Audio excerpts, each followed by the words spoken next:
Hello everyone, I am Nupur and I welcome you to this channel. ह्या चॅनलमध्ये आपण एक सिरीज सुरू केली आहे. त्या सिरीजमध्ये आपण ॲडव्हान्स इंग्लिश वर्ड्स शिकतोय. त्याची मेथड आहे रूट वर्ड्स थ्रू शिकतो आहोत. आपण आणखीन वेगळ्या सिरीजमध्ये पण किंवा वेगळ्या पॅटर्नमध्ये पण नवीन शब्द शिकणार आहोत. पण सध्या आपण रूट वर्ड्सवरती फोकस करतोय. ओके, आत्तापर्यंत आपण बरेचसे रूट वर्ड शिकलो. त्यामुळे आता काय झालंय, आपण नवीन जेव्हा रूट वर्ड शिकतो तेव्हा आपल्याला असोसिएट करायला सोपं पडतं नक्कीच. आजचा आपला जो वर्ड आहे तो आहे रूट वर्ड जो आहे तो आहे फिल किंवा फिलो.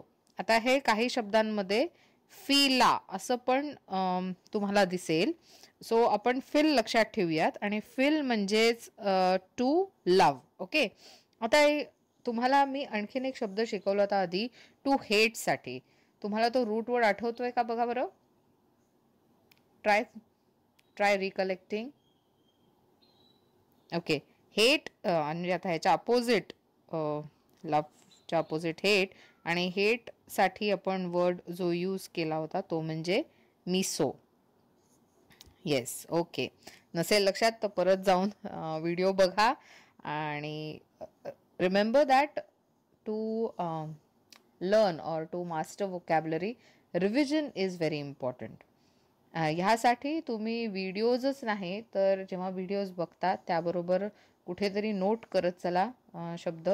किंवा आणखीन एक टेक्निक म्हणजे फ्लॅश कार्ड्स बनवणं फार युजफुल असतं रिव्हिजनसाठी. ओके, फ्लॅश कार्ड कसे बनवायचे त्याच्यासाठी एक व्हिडिओ करीन नंतर.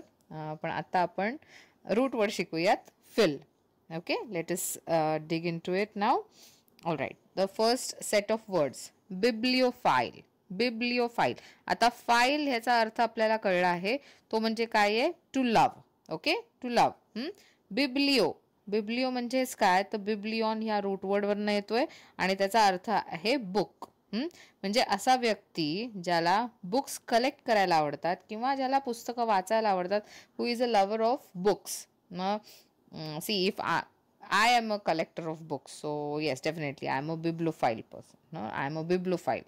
It is used as noun. Okay, so bibliophile is a noun. So you can call a person bibliophile when you know that person loves books.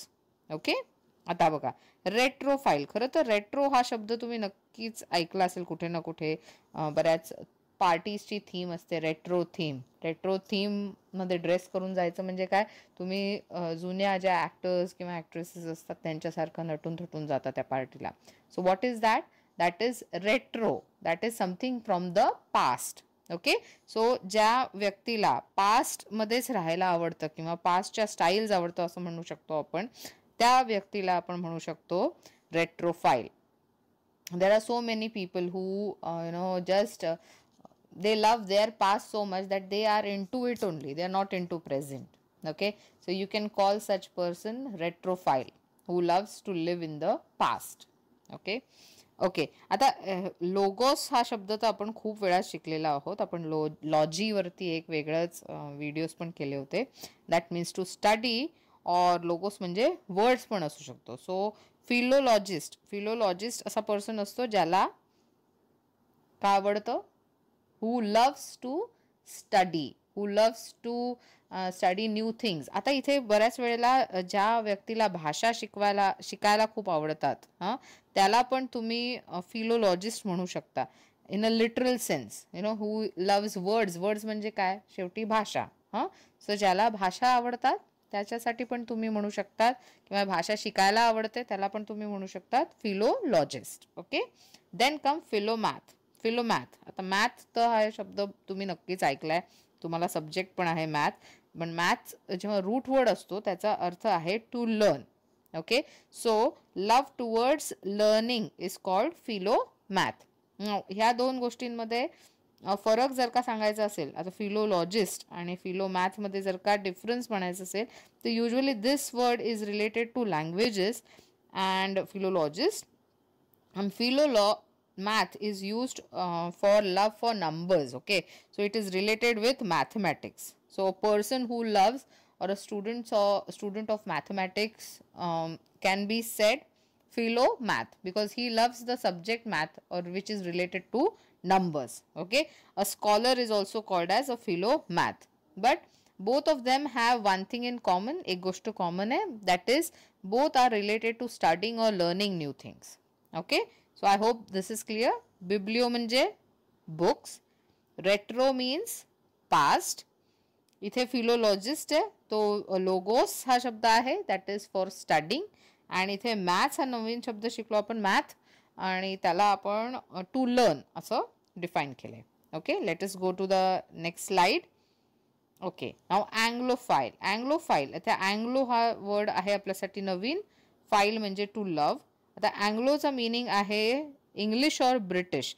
आता इंग्लिश मी इथे ॲज अन इंग्लिश पर्सन म्हणते, but also it may refer to English language.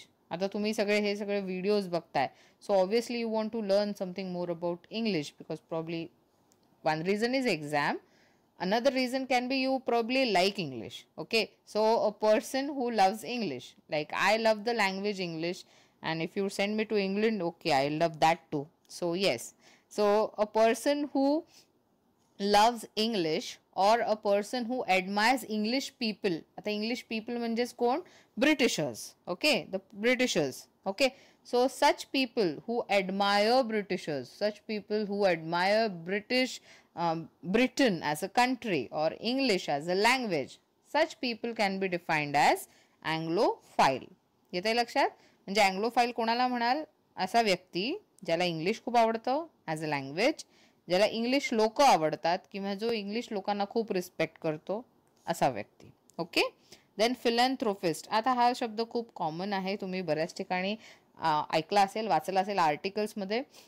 तुम्हाला अशी बरीचशी लोक भेटतात जी खूप रिच असतात आणि दुसऱ्याला मदत करायला खूप उदार असतात आणि दुसऱ्यांसाठी मदत करतात, चॅरिटी खूप करतात, गिफ्ट्स देतात, सम NGOs ओपन करतात ते त्यासाठी. आता हे कशावरून आलंय, रूट वर्ड आपल्याला अँथ्रोपोस तर खूप आधीपासून माहिती आहे. Anthropos means mankind. So person who loves mankind. Loves mankind means what? Who is ready to help others. Okay, a person who helps others is called as philanthropist. म्हणजे जो चॅरिटी करणारा असतो, जो गिफ्ट देतो, जो गरिबांना मदत करतो, that person can be called social worker. पण इथे तुम्ही लक्षात ठेवू शकता social worker.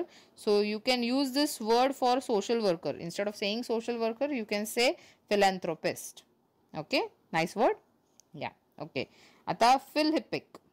आता फिलिप पण लक्षात ठेवा. फिलिप नावाचं नाव लक्षात असेल. फिलिप हे ख्रिश्चन नाव आहे. आता फिलिप पण ॲक्च्युली हिपिक त्याच्यामध्ये वर्ड आहे, रूट वर्ड आहे, which means horse. So a person who is fond of horses or who is interested in horses. आता पहिले जे राजे महाराजे होते त्यांना हॉर्सेसचा एक शॉक असायचा. So those people were what? They were philippic. Or maybe some of you might love horses. So that you can call those person or those people philippic. Okay. आता फिलिप हे नाव पण लक्षात ठेवा. It is related to a person who loves horse. Okay, horses in way. आता caninophile. आता कॅनाइन हे आपण आधीच शिकलोय, ह्याच्या आधीच्या व्हिडिओमध्ये शिकलोय. Canine means dog. Okay, so someone who loves dogs is called caninophile. Caninophile. आपण परत एकदा बघूयात. Anglo English. फिलॅन्थ्रोपिस्ट, यहाँ पे anthropos means mankind, so a social worker.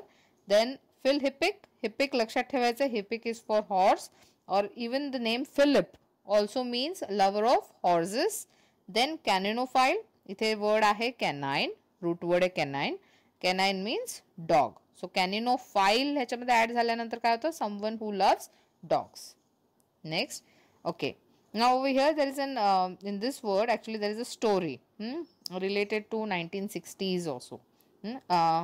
Word बघा, फिलॅटेलिस्ट. फिलॅटेलिस्ट. आता ह्याच्यामध्ये फिलॅटेलिस्टमध्ये रूट वर्ड काय आहे? ॲटेलिया. ॲटेलिया. आता ॲटेलिया इज ॲक्च्युली एक्झेम्पशन फ्रॉम टॅक्स.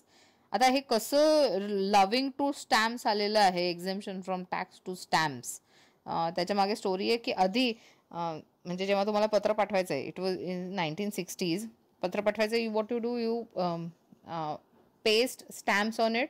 म्हणजे जो रिसिव्हर असतो जेव्हा तो रिसीव्ह करतो त्याला ते स्टॅम्प्स बघितल्यामुळे त्याच्याकडनं पैसे घेतले जायचे नाही. ओके, म्हणजे कुठेतरी त्याला एक्झेम्पशन मिळायचं. एक्झेम्पशन म्हणजे काय, सूट. तर सूट मिळायची पैसे भरण्यापासून, म्हणजे काहीतरी त्याला त्या स्टॅम्प्समुळे कशामध्ये तरी सूट मिळते, टॅक्स भरण्यामधनं सूट मिळते. सो त्या शब्दावरनं ॲटेलियामधनं हा जो शब्द आलाय फिलॅटेलिस्ट, म्हणजेच असा व्यक्ती ज्याला स्टॅम्प्स कलेक्ट करायला आवडतात किंवा स्टॅम्प्सना स्टडी करायला आवडतं. ओके, सो आधी एकदम पूर्वी 60s मध्ये ॲक्च्युली हा शब्द कशाशी रिलेटेड होता? It was related to exemption from paying money. Okay, that has now evolved into becoming a word like philatelist, where a person loves to collect stamps. आता hobbies बऱ्याच जणांची असते, कलेक्शन ऑफ स्टॅम्प. खूप जणांची hobby असते, they love to collect stamp, but it is not for coins. Okay, it is only for stamps. So philatelist काय लक्षात ठेवायचं आहे? A person who loves to collect or study stamps. Next is philotheist. आता theist आपण आधी बघितलेला शब्द आहे बघा, थिओ. थिओ म्हणजे काय? God. So person who loves God is what? Philotheist. Simple. Okay, आता हे बघा, फिलाडेल्फी. फिलाडेल्फिया पण तुम्ही ऐकलं असेल. It is a name of a place, right? So फिलाडेल्फियात even that has got the same root. Adelphos हेच रूट आहे त्याच्यामध्ये पण, फिलाडेल्फियामध्ये पण, आणि फिलाडेल्फीमध्ये पण तोच वर्ड आहे.